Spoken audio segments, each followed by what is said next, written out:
त्याचबरोबर ती त्या प्रकाशात पुढे गेल्यानंतर एक सोल रेलम म्हणून जागा आहे, तिकडे ती पोहोचते. तिकडे एक अशी जागा आहे, ती एवढी इंटरेस्टिंग जागा आहे जिथे ना दिवस असतो ना रात्र असते, जिथे ना भूक असते ना तहान असते. ओके, जिथे ना टाइम असतो, ओके, काहीच नसतं.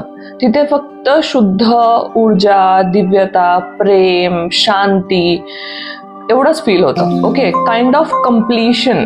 असं आपण एकदम घरी आल्यानंतर कसं वाटतं, होमली, असं त्या आत्म्याला खूप दिव्यता फील होते, खूप सॅटिस्फॅक्शन फील होतं, असं बघितलं गेलंय.